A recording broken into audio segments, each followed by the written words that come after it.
अगर आपको लगता है कि टीवी में सुधार हो सकता है तो आप टीवी को नहीं समझते हैं, बाहर से भी नहीं समझते हैं और अंदर से भी नहीं समझते हैं। जो बातें अतुल जी मैंने कही है वो किसी प्रतिक्रिया में नहीं कही है। इसमें मैं बहुत काम करता हूँ और मुझे और दूसरे एंकर का पता नहीं है, पर मैं सुबह 7 बजे से लेकर 12 बजे तक काम करता हूँ और मैं दिखा सकता हूँ। तो काम करते हुए ये मेरा अपना अनुभव है कि न्यूज़ चैनल भारत के लोकतंत्र को बर्बाद कर रहे हैं, वो बर्बाद कर चुके हैं। लोकतंत्र में लोक व्यवस्था एक चीज़ होती है और वो लोक व्यवस्था कैसे बनती है, एक जिम्मेदार सूचनाओं से। उन सब को तो कब का दफन कर दिया गया है और अब वो इस स्तर पर जा चुका है कि लोग घिर गए हैं। लोग न्यूज़ चैनलों की बनाई हुई धारणा की दीवार से बाहर निकलकर सोच नहीं पा रहे हैं। तो एक तरह से कमज़ोर लोगों को न्यूज़ चैनलों ने बनाया है। अगर आपकी वफादारी ज़रा भी भारत के डेमोक्रेसी के प्रति है तो आपको न्यूज़ चैनल नहीं देखना चाहिए। इसको लेके इमोशनल होने की कोई ज़रूरत नहीं है। मैं कोई सिनिकल बात नहीं कह रहा हूँ, मैं सारे चैनलों को खोल खोल के बता सकता हूँ कि क्या एजेंडा, क्या प्रोपेगेंडा चल रहा है और ये जो चल रहा है बहुत ही ख़तरनाक है। इसमें कोई किसी प्रकार की सूचना नहीं है। जो सवाल हैं वो सरकार की तरफ के सवाल हैं, वो प्रधानमंत्री को सूट करने वाले सवाल हैं।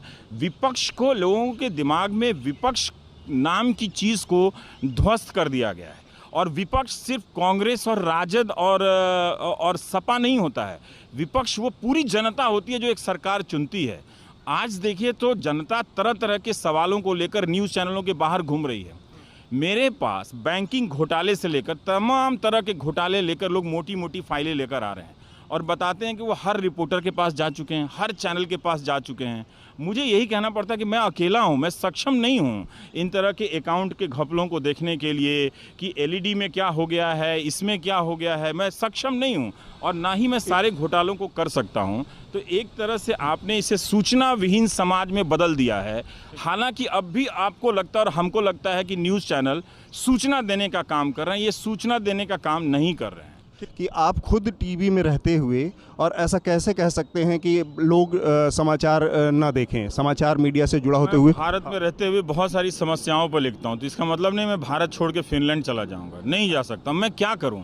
मुझे एक टीवी में काम करते हुए ही ये बात समझ में आई है कि टेलीविज़न जो है मूलतः एंटी पीपुल माध्यम है। जब मैं इससे काम कर रहा था इसमें तो मुझे लग रहा था कि टेलीविज़न प्रो पीपुल माध्यम, ये लोगों को मजबूत करता है, लेकिन उसी माध्यम का अब इस्तेमाल जो हो रहा है वो लोगों को कमज़ोर करने में हो रहा है और हो रहा है। अतुल जी 3-3 महीने आप फिल्मों पे डिबेट कर रहे हैं, उन्हीं सेना के बेहतरीन अफसरों को बुलाकर मैंने उनसे भी अपील की है कि आप ऐसे मंच पर कैसे जाते हैं और क्यों उसको जस्टिफाई कर रहे हैं जहां पे सांप्रदायिकता को हवाला दिया जा रहा है, जहां पर प्रोपेगेंडा हो रहा है।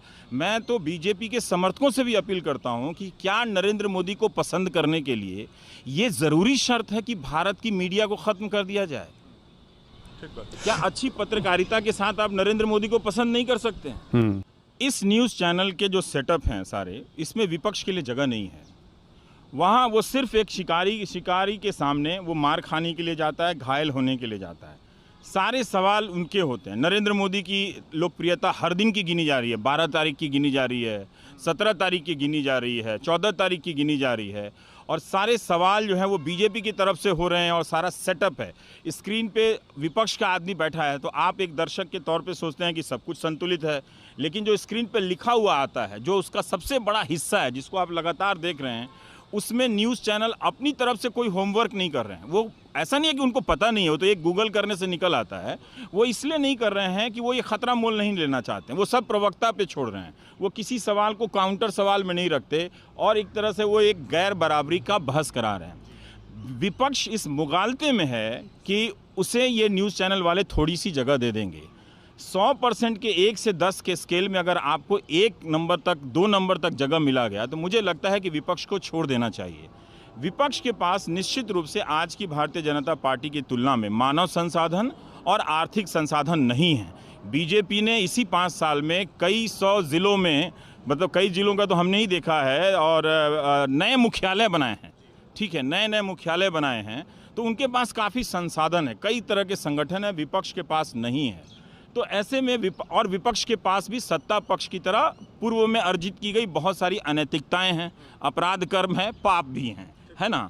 तो उनके पास अगर लोकतंत्र को बचाना उनको लगता है तो उनको एक नैतिक बल दिखाना पड़ेगा। और नैतिक बल कहाँ आएगा? जब आपके पास संसाधन नहीं हैं। जिस तरह से आप वैष्णो देवी जाते हैं चलने के लिए, तो अगर आपने वो फिल्म देखी होगी अवतार का, तो अगर आपको नैतिकता हासिल करनी है तो जूता उतार के पैदल चलना पड़ता है। जब तक आप जूता उतार के पैदल नहीं चलेंगे और आपके पाँव से खून नहीं बहेगा, तब तक मुझे यकीन नहीं होगा कि विपक्ष वाकई में इस लोकतंत्र में गिरती हुई संस्थाओं के, जिसका सबसे फ्रंटल चेहरा मीडिया है, उसको लेकर गंभीर है। वो बताए कि वो जो 5-5 हज़ार करोड़ जो विज्ञापनों में गए हैं वो किसको गए हैं।